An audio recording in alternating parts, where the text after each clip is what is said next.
What's up everybody, Damon here, and in today's gaming news, GTA 6 could be on track to earn over $3 billion in its first week.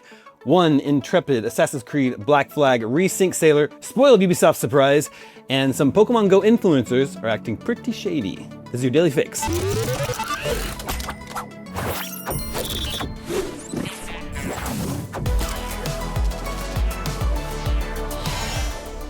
Grand Theft Auto 6 is set to finally arrive on November 19th. Pre-orders for the $80 game went live last month, and those orders might tell us just how enormous of a launch this is going to be. Analyst Newzoo, in a report seen by Forbes, predicts GTA 6 will enjoy the biggest entertainment launch ever, and if these numbers prove true, nothing else will have ever come close. Newzoo estimates GTA 6 has already earned up to $260 million in pre-orders. The analyst explains, by way of Forbes, run that figure through the plausible band of pre-order curves, and GTA 6 is on track to book between $3.25 billion and $5.2 billion in week one launch revenue. Now, GTA 5 made $1 billion in 3 days back in 2013. Anecdotally, there is even more hype for GTA 6 this year. We've been waiting 13 years for this. Plus, GTA 5 was a $60 game.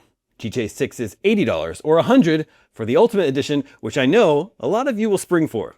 For comparison to other entertainment industries, the biggest movie of the year is Super Mario Galaxy, which just barely made over $1 billion, and it took it over 2 months to reach that goal. So $3 billion or more for GTA 6 in just 1 week? Well, we're just over 4 months from finding out. Moving on, Ubisoft has scrapped plans to tease a new Assassin's Creed Black Flag Resynced in-game reward after one player miraculously discovered it by accident, all on its own. Black Flag Resynced has an enormous ocean, with players likely seeing only a fraction of it so far. So it's frankly incredible that one player happened to find this week's community treasure hunt chest before Ubisoft dropped the clue to its whereabouts. And inside it, a rare outfit for pirate-turned-assassin Edward Kenway, which players thought had been left out of this remake. On Twitter, Ubisoft responded to word of the discovery with good humor, acknowledging that this outfit had been intended as this week's community reward. For anyone seeking to claim the chest for themselves, the exact coordinates for it are 28 by 292. If you're keen to collect them all, yet another reward has been found too.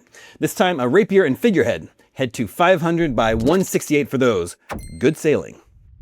And finally today, Pokémon Go players are acting in disgust after seeing fans who were handpicked to attend the game's ultra-exclusive 10th anniversary Times Square event now selling off their unique Mewtwo on eBay for thousands of dollars, breaking the game's rules in the process. Last week, Pokémon Go celebrated its first decade of operation by holding an invitation-only event in New York, where around 2,000 hardcore fans, as well as media and influencers, took part in a unique Times Square battle to capture Mewtwo. The event proved controversial with the Pokémon Go community and generated a wave of complaints at the special treatment offered to those in attendance who were awarded a unique Mewtwo with a special Times Square cosmetic background and perfect hundo stats. While the cosmetic background is a nice to have, the fact players were given a hundo Mewtwo was startling. The game has never gifted a guaranteed perfect Pokémon before, and the timing couldn't have been much worse. Ahead of a weekend of Mewtwo raids aimed at the rest of the game's player base, who needed to spend time grinding for even a chance at such a prize.